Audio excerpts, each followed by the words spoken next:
Saúdo a todos em nome de Jesus.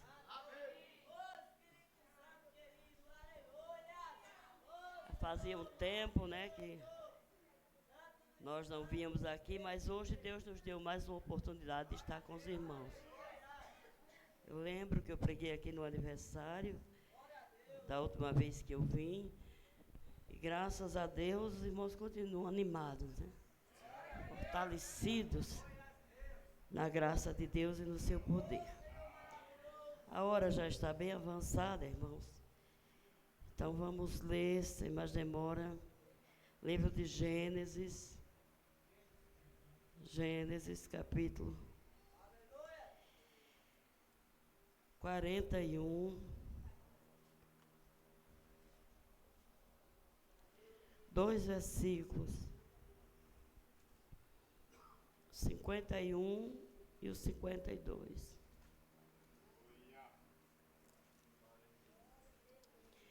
Quarenta e um, 51, 52 de Gênesis. Texto bem conhecido.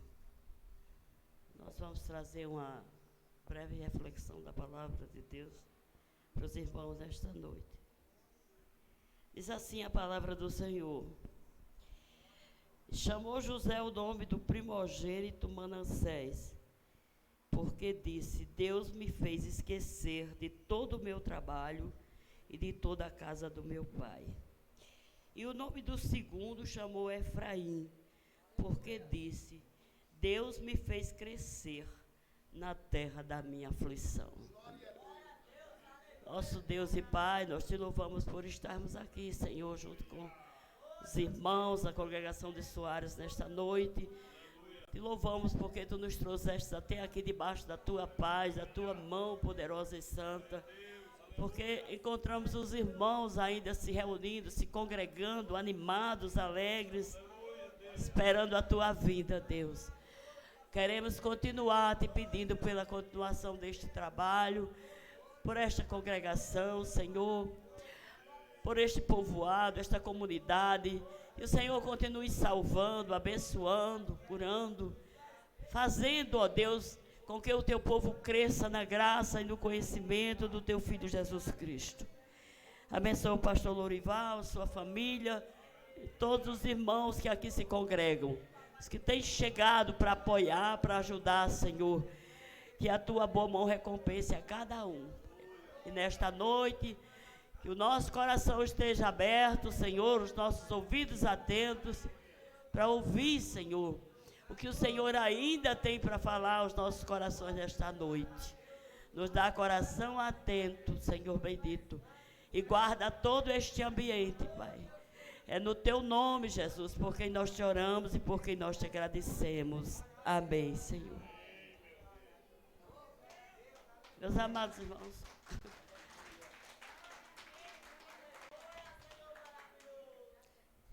irmãos, eu queria usar como introdução desta palavra o hino que foi cantado aqui sobre Jó, sobre o entendimento que Jó tinha acerca da soberania de Deus. É o mesmo que José vai ter. Mas nós entendemos, quando Jó foi atingido em todas as áreas da sua vida, e ele se volta para Deus, se prostra com o rosto em terra e adora, e ele diz: Deus me deu e Deus tomou, bendito seja o nome do Senhor. Nós entendemos que Jó conhecia um pouco da soberania de Deus. Quando a gente vem para esse mundo, a gente não traz nada. E quando a gente parte deste mundo, a gente não leva nada. Porque tudo é de Deus. E o Deus que dá é o Deus que tira também quando necessário. E na nossa vida cristã, na nossa vida de crescimento, na nossa vida de aprendizado, tem momentos que Deus precisa nos dar e tem momentos que Deus precisa tirar. Não há crescimento, irmão, sem perda, sem luta, sem dificuldade. Ninguém cresce só com água fria e sombra fresca. A gente cresce nas lutas, nas tribulações, porque é aí onde a nossa fé é provada. Todos nós, ao sermos alcançados pelo Evangelho de Jesus Cristo, todos nós temos uma medida de fé que Deus coloca no nosso coração. Ele reparte a medida de fé. A nós compete fazer com que essa medida de fé cresça. Mas como nós nem sempre nos moldamos aos propósitos de Deus, Deus precisa intervir para que a gente cresça em fé.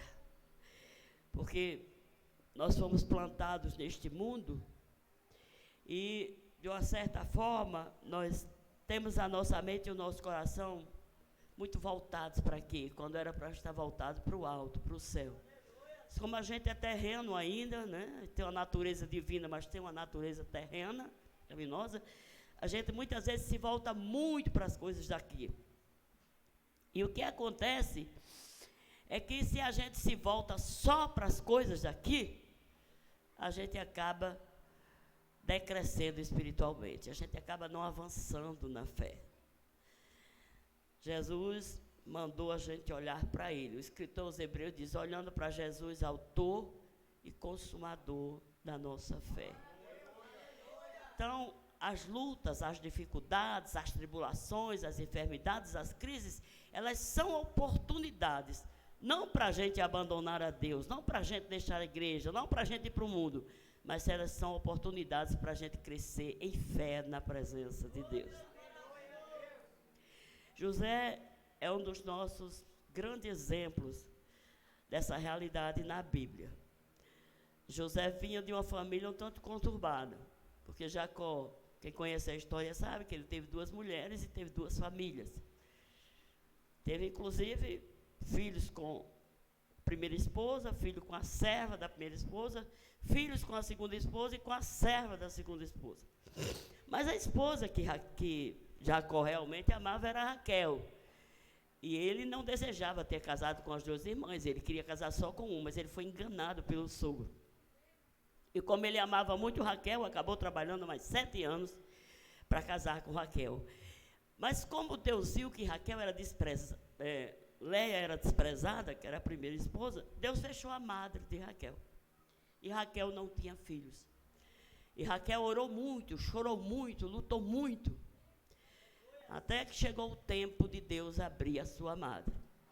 E ela teve 2 filhos apenas. Ela teve José e depois Benjamim, e ela morreu de parto de Benjamim. Então José teve uma infância onde a mãe não estava presente. Logo nos seus primeiros anos, a mãe morreu quando deu à luz o segundo filho. E como ele era o filho da velhice de Jacó, Jacó a protegeu muito, mimou muito. Não tinha mãe, ficou sem mãe cedo. E isso causou a inveja dos irmãos. E como José era alguém que estava no plano, no propósito de Deus, Deus lhe deu 2 sonhos. E José inocentemente contou. E sabe, aqui vale um alerta para nós. Os sonhos que Deus faz você sonhar, porque Deus não sonha. Você sonha sonhos que Deus coloca na sua mente e no seu coração, e Deus realiza esses sonhos. E os sonhos que Deus tem colocado no seu coração, na sua mente, tem feito você sonhar, só compartilhe com alguém se Deus mandar. Porque as coisas de Deus, muitas vezes, elas são para ficar em silêncio, em segredo. Elas são para nos ensinar a esperar pelo tempo de Deus. Esperar com paciência, né?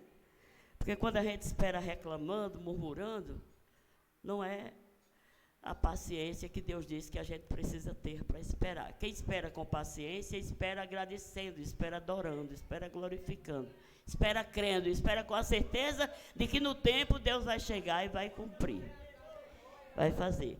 Por isso o salmista diz, esperei com paciência no Senhor, e Ele se inclinou para mim e ouviu o meu clamor. Mas José, depois que conta esses 2 sonhos, ele passa a ser objeto da inveja dos irmãos, mas muito mais do que da inveja. Os irmãos começam a arquitetar um plano para se livrar dele.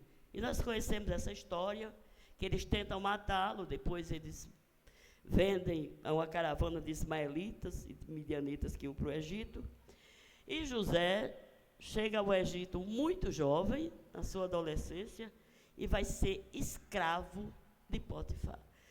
Era um jovem que tinha tudo na sua casa. Ele tinha, inclusive, um tratamento diferenciado, porque ele era o único dos irmãos que tinha uma túnica de várias cores, que era uma túnica de quem não trabalhava, né, irmão? Vamos dizer. A túnica de quem trabalhava era um pano rústico, grosseiro. A dele era de várias cores. Você vê que os irmãos iam para o campo trabalhar e ele ia apenas para fiscalizar. Né? O pai mandava, porque o pai tinha muita confiança nele, sabia que ele não mentia, sabia que ele era honesto. E aí o que ele via lá, ele contava. Se ele via bondade, ele contava. Se ele via ruindade, ele contava. Ele não encobria. E o pai tinha confiança nele, porque ele era uma palavra, era um homem de sim, sim, não, não, de verdade, de sinceridade. E ele servia para isso, para fiscalizar os irmãos. Os irmãos tinham muita raiva dele. Além de ter inveja, tinham ódio dele. E quando tiveram a oportunidade de se livrar, eles se livraram.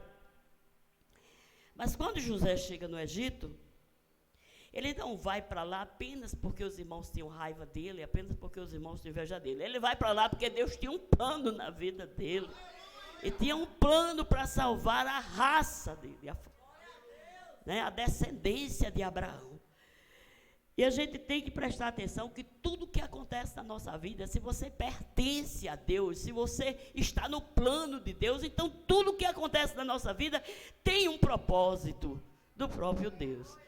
É por isso que a gente não pode murmurar, se desesperar, desistir, porque Deus está trabalhando através da história. Você vê uma história como a história de Esther. Você não vê o nome de Deus, não lê o nome de Deus, não vê uma ação clara, visível de Deus em nenhuma página desse livro, mas Deus nunca foi tão presente na história do povo dele como no livro de Esther. Porque a gente não precisa ver para crer, a gente tem que crer para ver a mão de Deus no invisível operando, trabalhando. Nós acabamos pertencendo a uma geração que precisa ver para crer. Não é assim que a Bíblia ensina. Eu preciso crer e Deus vai fazer de acordo com a vontade dEle, de acordo com o propósito dEle. Outra coisa, porque a gente não exerce fé, a gente fica procurando ajudar a Deus. Deus não precisa da minha ajuda, nem da sua, para nada. Se Ele quiser a minha ajuda, Ele solicita, mas não é porque Ele precisa, é porque Ele quis me colocar, me incluir no projeto. Você quer saber de uma coisa? Se você se negar, Deus inclui outro. Por quê? Porque Deus não é refém de ninguém.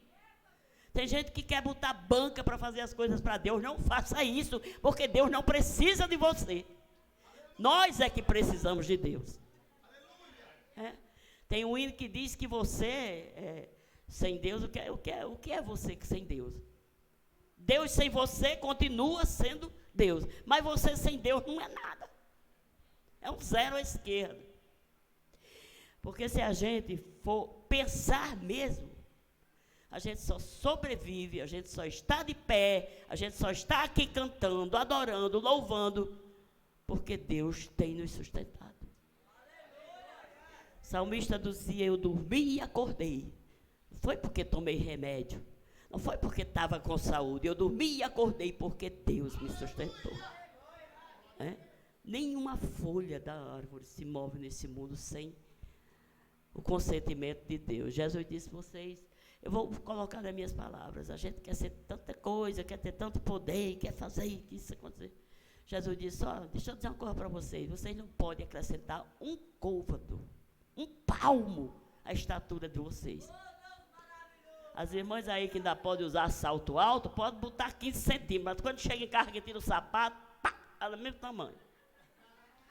Porque não pode. Não pode. Aí ele disse: você não pode tornar um fio da sua cabeça branco ou preto. As irmãs dizem: não, mas quando meu cabelo está ficando branco, eu arrocho tinta, fica bem pretinho. Com 3 meses está só o fuar. Ou bota a tinta de novo, ou fica todo colorido, todo fubento, todo...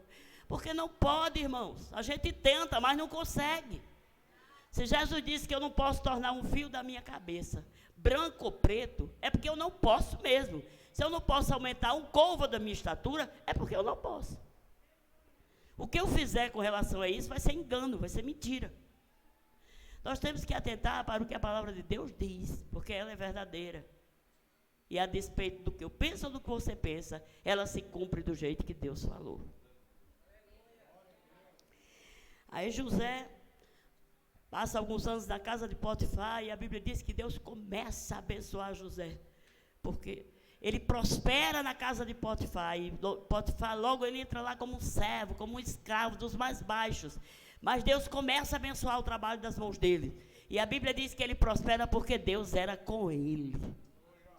A gente pensa que Deus só é conosco quando a gente está do bem bom e tal. Não, quando José estava na casa do pai dele, sendo bem tratado como um príncipe e tal, Deus era com ele. Mas quando ele estava lá na casa de Potifar, sendo escravo, Deus era com ele. Quando ele foi para lá por causa do falso que a mulher de Potifar provocou contra ele, levantou contra ele, lá na cadeia, no cárcere, Deus era com ele.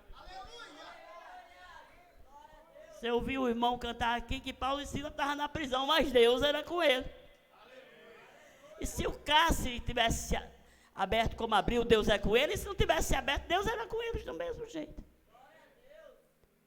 Porque Deus está conosco em todos os momentos da nossa vida. A gente só consegue enxergar nos bons, mas nos ruins ele está mais presente ainda do que nos bons. É por isso que a gente precisa ter fé para enxergar Deus em todos os momentos da nossa vida.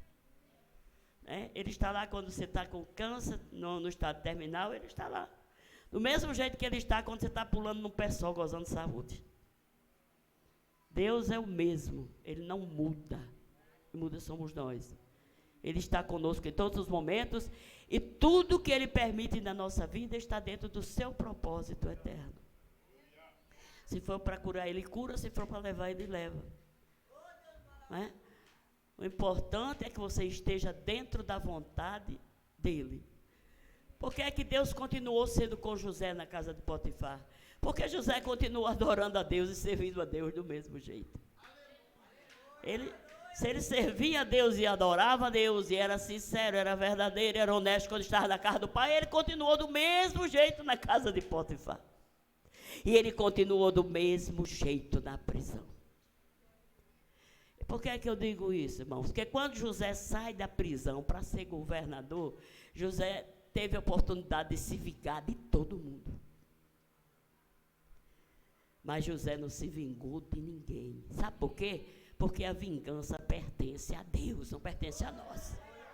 A nós pertence perdoar, amar, suportar. A Deus pertence se vingar. A Deus pertence a retribuição, porque o que a gente semeia, o que a gente planta, é o que a gente semeia. Eu não preciso me preocupar com quem me deseja o mal.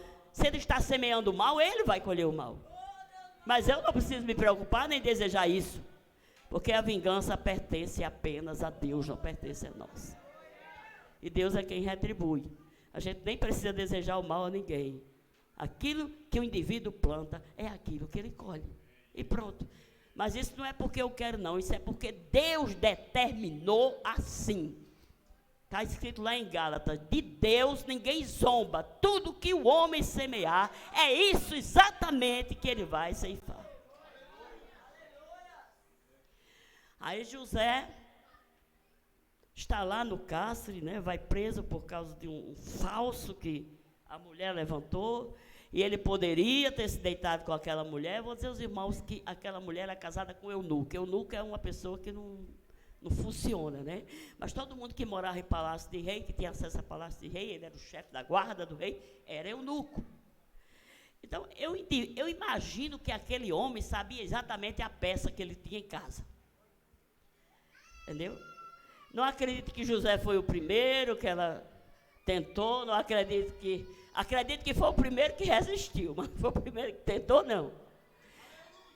Mas como ela inventou a história, como José preferiu arriscar a vida do que pecar contra Deus, aí ela inventou a história, engendrou tudo, pegou provas, e contou a história ao marido. E ele mandou José para o cárcere para não ser desmoralizado. É isso que a gente entende. Porque se aquele homem entendesse que José realmente tinha praticado o ato com a mulher dele, ele tinha mandado matar. Mas ele mandou para a cadeia. Indignou-se, fez o teatro, né? Mas ele sabia quem a mulher dele era e sabia quem José era, porque ele já tinha convivido e tinha visto Deus abençoando a vida de José.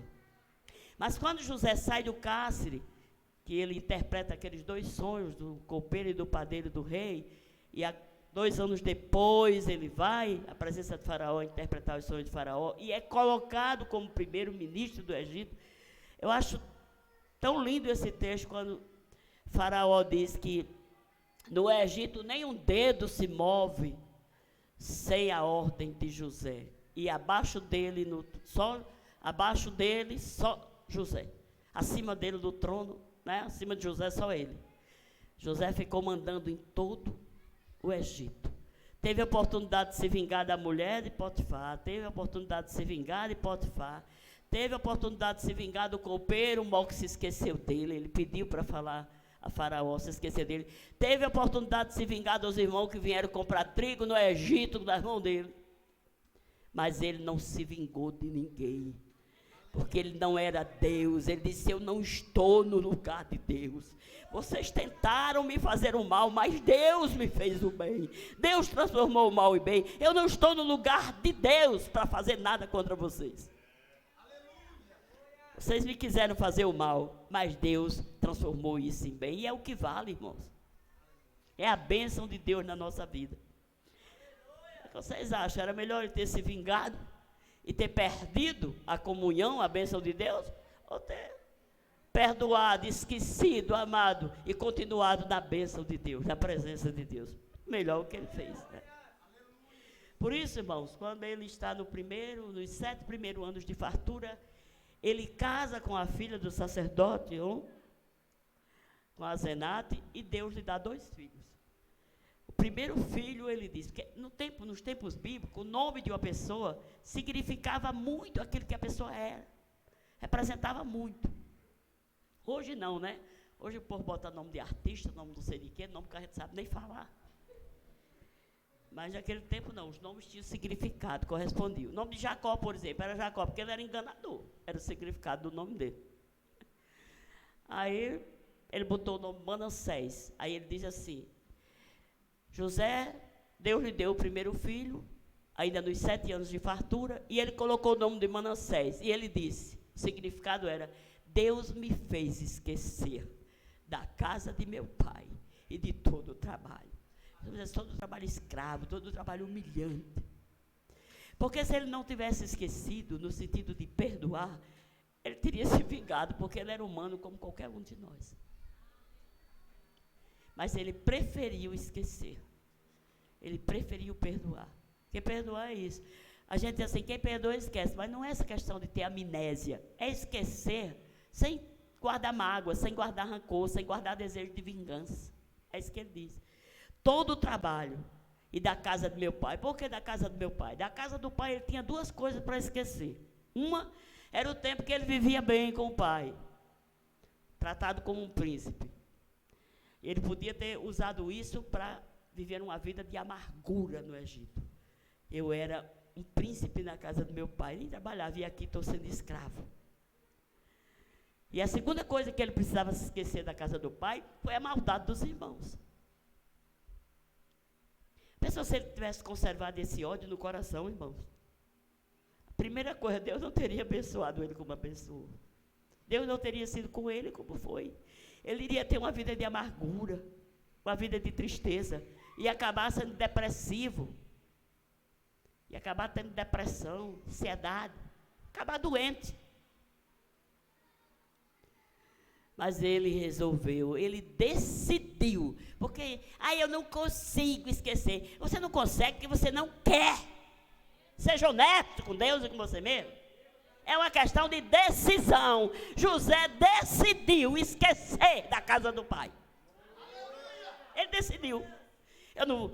Diz que quem vive de passada, de águas passadas, não morre moinho, né? Quem vive de passado é museu. Eu não ia passar a vida toda no Egito. Na casa de papai era muito bom. Se não fosse os safados daqueles meus irmãos. Não. José disse, Deus me fez esquecer. Mas Deus fez José esquecer. Era difícil, porque para Deus não tem nada difícil. Era difícil do ponto de vista humano. E Deus fez José esquecer, porque José quis esquecer, decidiu esquecer, resolveu esquecer. Porque se você não resolver, Deus não vai fazer, não. Aleluia. Não, mas eu quero continuar tendo raiva, tendo ódio, tendo mágoa, me lembrando. Aí me desculpa a expressão, que eu sou meio abusada com isso. Então se lasca para lá mesmo. Acabe para lá, pronto. Se ferre. É assim que você quer viver? Pois se ferre. Deus coloca diante de nós 2 caminhos. O da bênção, o da maldição, o da vida, o da morte, o da saúde espiritual, o da doença. Você escolhe por onde vai, é você que escolhe. Deus quer que você vá pela vida, pela saúde, pelo caminho da bênção, mas você escolhe pelo outro. Deus disse, se ferre aí. Quando você reconhecer que está ferrado, aí você volta, aí eu lhe ajeito. É assim que acontece. No dia que você reconhecer, aí eu tomei esse caminho aqui, eu me ferrei. Pois volte. Volte que aí eu lhe desferro. Aí eu ajeito o negócio. Mas é porque a gente é teimoso, irmãos.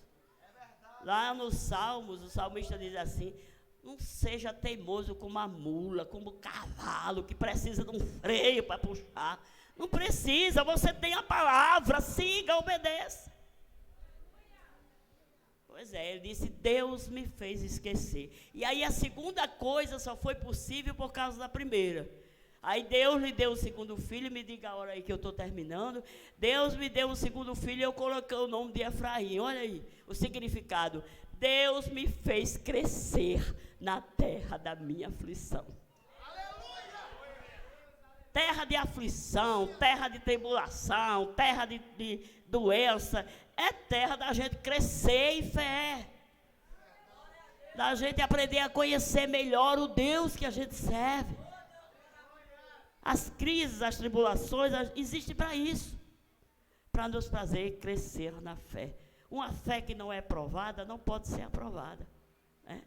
E a fé só é aprovada quando é provada. E as provas são essas que nos vêm. Então José experimentou esses 2 momentos. O primeiro filho, ele disse, Deus me fez esquecer.